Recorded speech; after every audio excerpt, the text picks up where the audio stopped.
I don't ever slow up, no I don't take sh**. I got no love for the fakeness. If you wanna play tough and wanna hate this, I'll always show up. I don't ever slow up, no I don't take sh**. I got no love for the fakeness. If you wanna play tough and wanna hate this, I'll always show up and make a statement. I don't ever slow up, no I don't take sh**. I got no love for the fakeness. If you wanna play tough and wanna hate this, I'll always show up and make a statement. Everything I do so instinctive and so passionate. Every word I move so descriptive like an adjective. I got a vendetta against people who patented being negative when you should be getting after it. I got facts over tracks, this and that, spitting slow, spitting fast. I could roast, I could gas, think I'm okay at last, but I don't know if that can erase all the past and the pettiness. A reflection of the emptiness, hilarious. You think you're worth my time, you're delirious, mysterious, because you are behind a fake exterior. Inferior, you know I'll always be a bit superior. Get off of me, this ain't no humble brag. I want you to hear words, you can say them back. I want you to feel free from the chains that last, and to believe in what you got, it was built to last, yeah. Now that I've been put through, I never got anyone's help. Mama says that alligators are ornery because they got all them teeth but no toothbrush.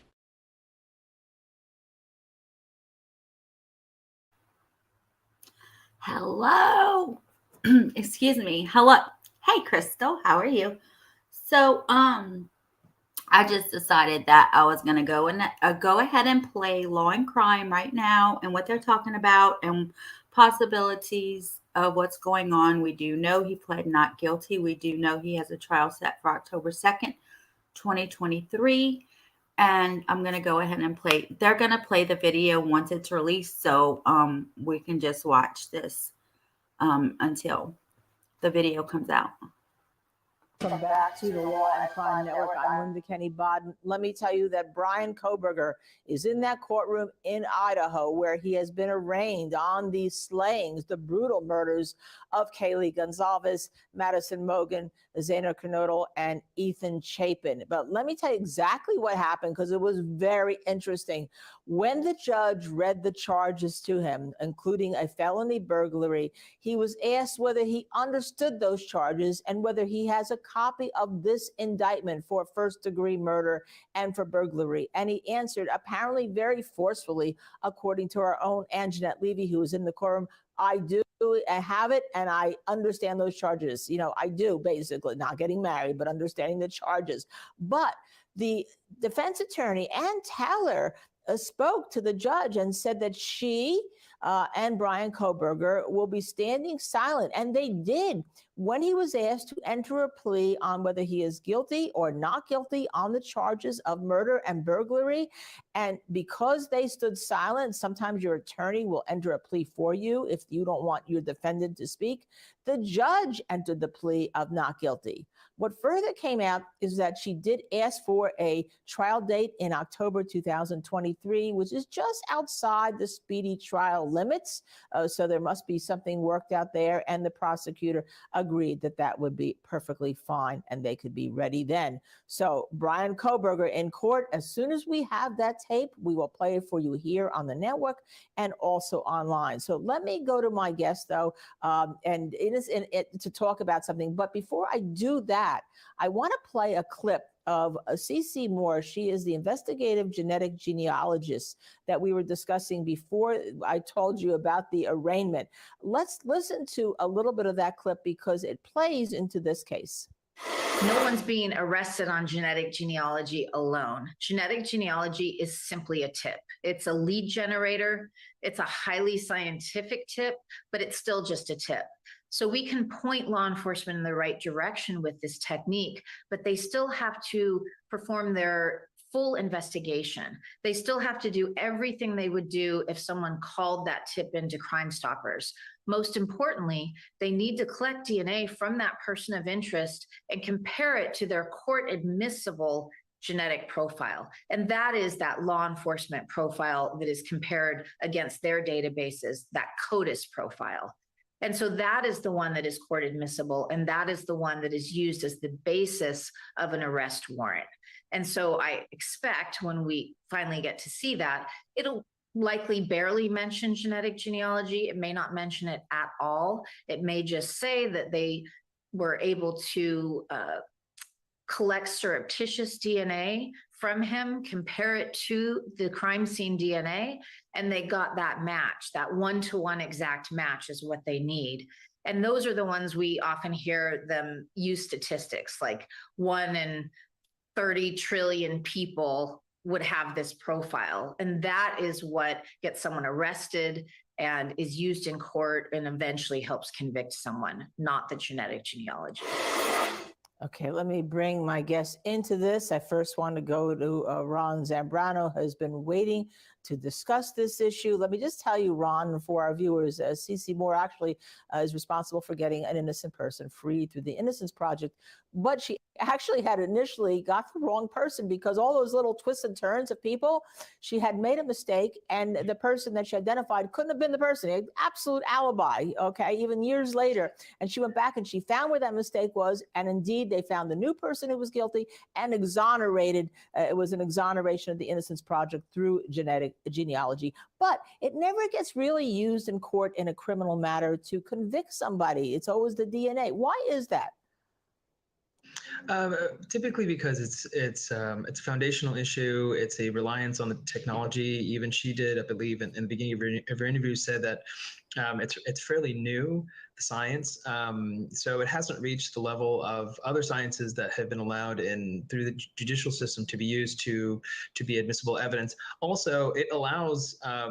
It typically becomes moot, just like we had off-air discussion, that it allows you to get the DNA of the person that is the suspect. So, it just leads you there, and then you connect the two, and then the whole thing is moot anyway. So that's typically why you would not use it, excuse me. Okay.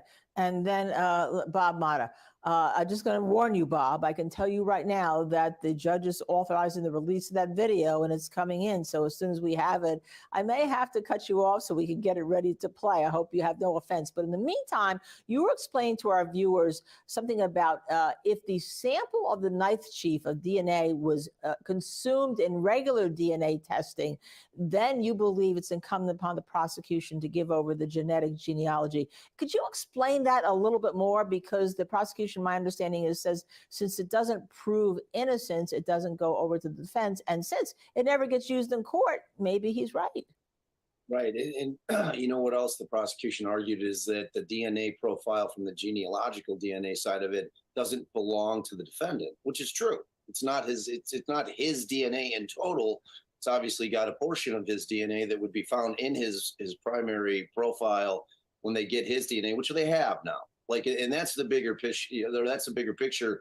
They don't need the genealogical DNA. The defense has the right to see it, though, because that profile, in terms of what they were able to develop there, I mean, as defense counsel, I would certainly want to see it, even though I know what's going to happen is that they're going to send the defendants down to the lab. They're going to create that profile, and then they're going to be comparing that directly to the profile that was found on the sheath, which we've all known since basically the probable cause affidavit came out, is that it's a single source, which is huge in terms of there not being multiple sources, and you don't have cross-contamination, and you have analysts trying to figure out, who are the peaks, and it becomes a very difficult process when you have multiple sources or multiple contributors. So, and in the sense that it's a single source, that's exciting. But yeah, at the end of the day, what we're going to have to look at is, what is the judge going to do? Is the judge going to turn Bob, I know you're going to excited as I am. I'm going to cut you off because guess what? I want to see Bryan Kohberger in court refusing to enter a plea, or I guess it's not refusing, not entering a plea. We have the video of his first appearance in court on the indictment. Why don't we go to it right now?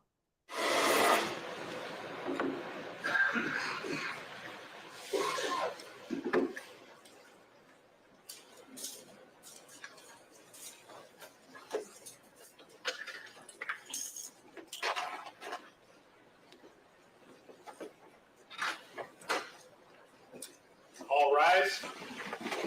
Thanks very much. Please be seated. Good morning, everybody.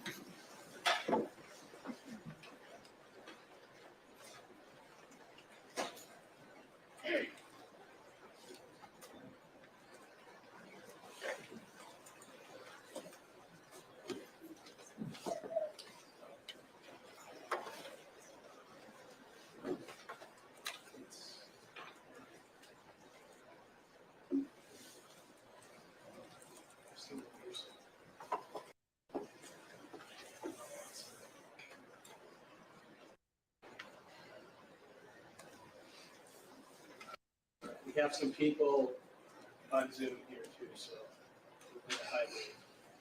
Okay, let's get on the record, please. Thank you. Okay, we are now on record in State of Idaho versus Bryan C. Kohberger, CR 2922-2803. Mr. Kohberger is in the courtroom along with his attorney, Ms. Taylor. I believe also part of the team is Jay Logston and Elisa Massa, who is participating by Zoom, I believe. The state is represented by Mr. Thompson, Lake County Prosecutor's Office, or Prosecuting Attorney. Ms. Jennings is of that office too, Lake County Prosecutor's Office. Also, part of that team is Ingrid Beatty and Jeff Nye, both from the Idaho Attorney General's Office. I'm John Judge. If you don't know me, I'm the Lake County District Judge, and I'll be presiding over this case.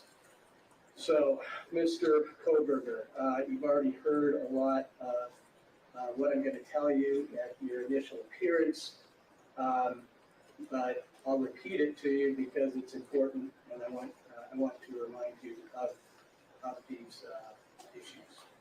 So I'll briefly cover your rights, the charges against you, and the maximum penalties if you are found guilty or if you plead guilty. So I'm going to start with the rights. You have a constitutional right to have an attorney represent you throughout these proceedings. If you cannot afford to hire a lawyer, then one is appointed at public expense. Ms. Taylor and her team have already been appointed, so that's taken care of. You have a right to a speedy and public jury trial where the state would be required to prove every element of each charge against you beyond a reasonable doubt. At that trial, you would have the right to cross-examine the witnesses called against you. That means to see, hear, and question them, to call witnesses to testify for you, and if you choose to testify in your own defense. But you're not required to testify because you also have the right of silence. That right is protected under the Idaho and federal constitutions, so you can remain silent throughout these court proceedings, and that can't be held against you in any way. What you do need to remember, though, is that anything you do say, other than to your lawyers, could be used against you in a later court proceeding. You understand that? Yes, I do. Okay, thank you. You also have a right to appeal any final decision of the court. In order to exercise that right, you need to file a notice of appeal within 42 days of that final decision, or that right is waived. Also, if you are not a United States citizen, any finding of guilt in this state could have adverse consequences to your legal status. Do you understand these rights? Yes. Any questions about the rights? No. All right. Let me just go over it. So let's go to the indictment. Do you have a copy of the indictment in front of you? Yes. Thank you. And you see in the heading your name there. Is that your correctly spelled complete name? Yes, it is. Is that the correct birth date underneath your name? Yes. Are those the correct last four digits of your social security number? Yes. Thank you. All right, I'm going to read you the charges on the indictment, starting with count 1, burglary. That is a felony under Idaho Code Section 18-1401 and 1403. This alleges that you, on or about November 13, 2022, in Latah County, state of Idaho, did unlawfully enter a residence located at 1122 King Road, Moscow, with the intent to commit the felony crime of murder. Count 2, murder in the first degree. That was a felony under Idaho Code Section 18-4001, 4002, 4003, and 4004. This alleges that you, on or about November 13, 2022, in Latah County, state of Idaho, did willfully, unlawfully, deliberately, with premeditation and with malice aforethought, kill and murder Madison Mogan, a human being, by stabbing Madison Mogan, from which she died. Count 3, murder in the first degree, a felony under Idaho Code Section 18-4001, 4002, 4003, and 4004. This alleges that you, on or about November 13, 2022, in Latah County, state of Idaho, did willfully, unlawfully, deliberately, with premeditation and with malice aforethought, kill and murder Kayla Gonzalez, a human being, by stabbing Kayla Gonzalez, from which she died. Count 4, murder in the first degree. That's a felony under Idaho Code Section 18-4001, 4002, 4003, and 4004. Alleging that you, on or about November 13, 2022, in Latah County, state of Idaho, did willfully, unlawfully, deliberately, with premeditation and with malice aforethought, kill and murder Zana Kernodle. Excuse me. This is hard. I'm sorry. Zana Kernodle, a human being, by stabbing Zana Kernodle, from which she died. Count 5, murder in the first degree. This is a felony under Idaho Code Section 18-4001, 4002, 4003, and 4004. This alleges that you, on or about November 13, 2022, in Latah County, state of Idaho, did willfully, unlawfully, deliberately, with premeditation and with malice aforethought, kill and murder Ethan Chapin, a human being, by stabbing Ethan Chapin, from which he died. This is signed on May 16, 2023, by the presiding grand jury. So now I'm going to go to the maximum penalties of each charge, starting with count 1, burglary, minimum 1 year, in up to 10 years in imprisonment, fine of up to $50,000 or both fine and imprisonment, restitution for the victim's economic losses resulting from the crime. For counts 2, 3, 4, and 5, murder in the first degree, maximum penalties, life in prison or the death penalty. Fine of up to $50,000 for both fine and life in prison or the death penalty. Restitution for the victim's economic losses resulting from the crime. Also, additional fine of up to $5,000 to be paid directly to the victim's families. If you are found guilty or plead guilty on each charge, and the maximum sentences are imposed consecutively, that means one right after the other, you could be facing 10 years in prison, followed by 4 consecutive life sentences or death penalties, fines of up to $200,000 and $20,000 to be paid directly to the families with any restitution resulting from the crimes.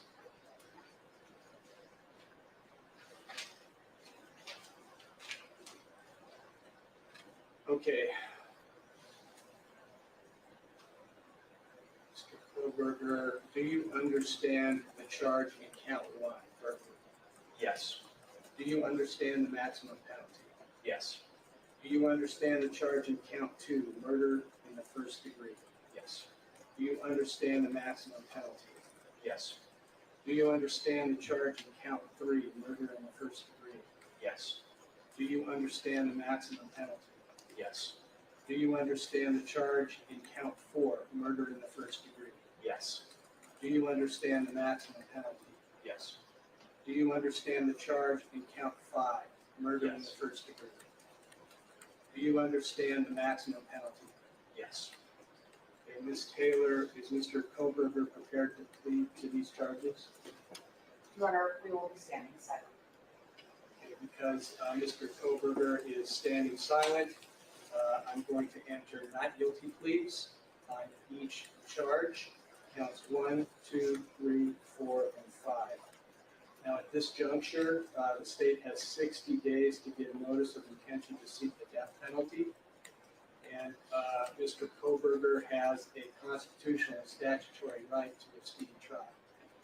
So let's start with you, Ms. Taylor, and then Mr. Thompson. You heard Bryan Kohberger, 18 words, but not guilty was not one of the 2 words in that 18 words that he gave Judge John. Judge who got choked up reading the indictment and said, I'm sorry, this is hard when he mispronounced one of the names of the victim. He has 90 days, the prosecution has now, from entry of a plea to seek the death penalty for an October 2nd date. I want to get our brief reaction of my guests who've been with me. First, Bob Mata. We have about 30 seconds.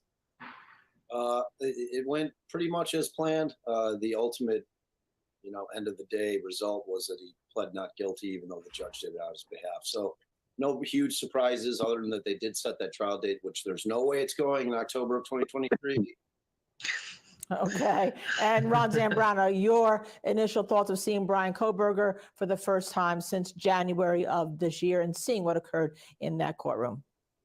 I found him to be very, very deliberate, controlled, measured, just kind of the way he was in that body cam footage when they stopped, him and his dad were stopped. Hey guys, I wonder if they're going to show the rest of the hearing where the judge does give the October 2nd trial date. I don't know why they would have stopped it there, but we saw him stand silent, which is not guilty. And I'm assuming once a speedy trial, I'm assuming that's what it means. But as this guy just said, he does not expect an October 2nd, 2023 trial, and neither do I, because of all the motions and everything else that they're going to have and this and that, especially if it's a death penalty case. I really don't think that it'll be as soon as they're scheduling it for. But I could be wrong. Just saying, because I'm pretty sure that they will give him the death penalty. I mean, come on. He massacred 4 students. There's no way they're not going to offer him the death penalty. Absolutely. I don't know. I say 100% in my opinion.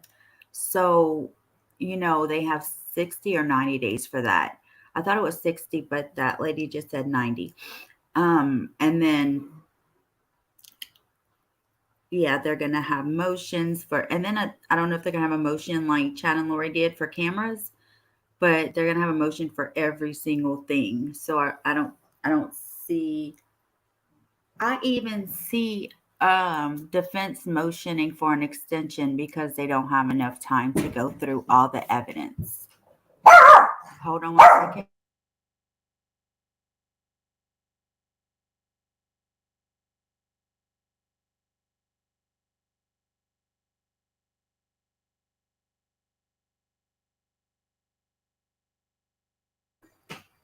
Okay, sorry about that. Back to what I was saying. Yeah, so they're going to say they need an extension because they don't have enough time to go through. Hey, T by me, to go through all of the evidence that the prosecution just threw at them all at once. I think they're going to do that. Let's see what else. I don't know. There could just be so many other things, but those 2 I could definitely see. Girl, you heard Penelope? Oh my God. My grandma come knock on the door. She needs something, and Penelope is. Yes, girl.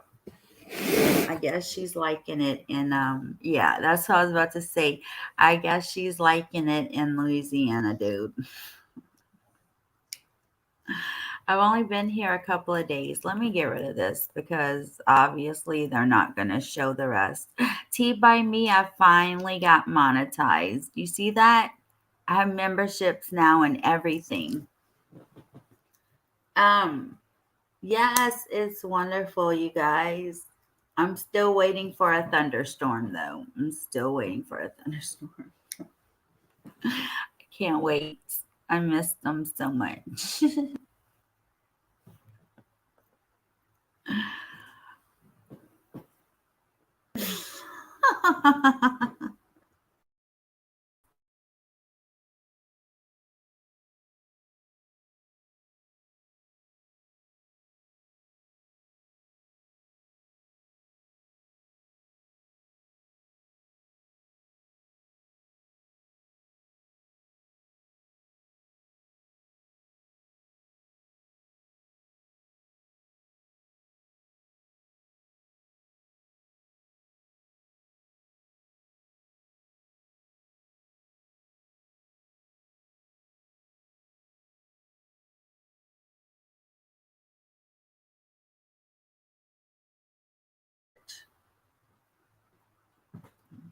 Oh, thank you, Tea by Me.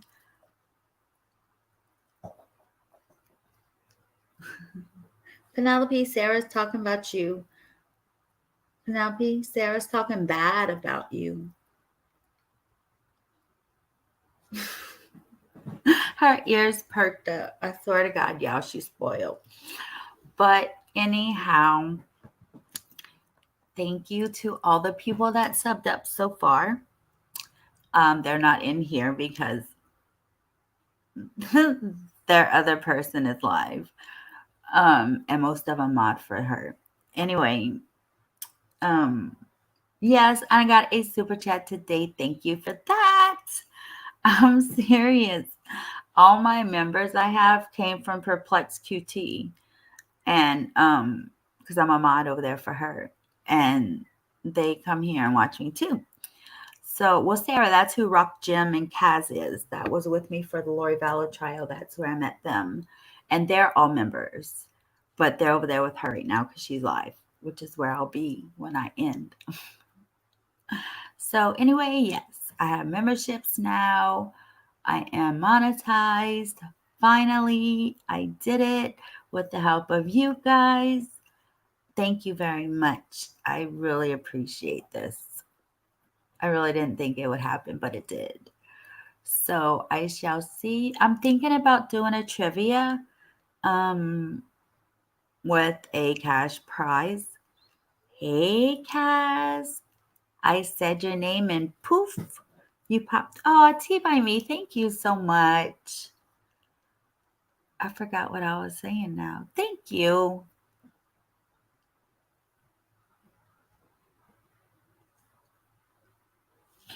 Kaz, I was saying I thought y'all was over on Laura's because she's live right now.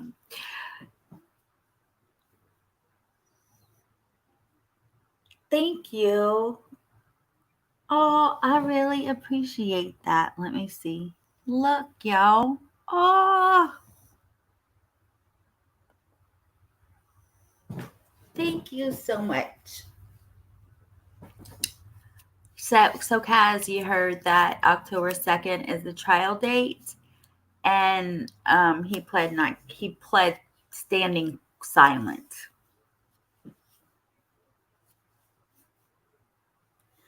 So anyway, I was thinking I will be back later for trivia to celebrate me being monetized, and I will have a little cash. Yes, Tea by Me. Yes, girl. Yes. It hasn't really hit me too bad yet. I guess I haven't been outside long enough. Anyway, I'll be back later tonight with trivia with a little cash prize for appreciation of getting monetized. I hope I will see all of you there. Have a good day, you guys.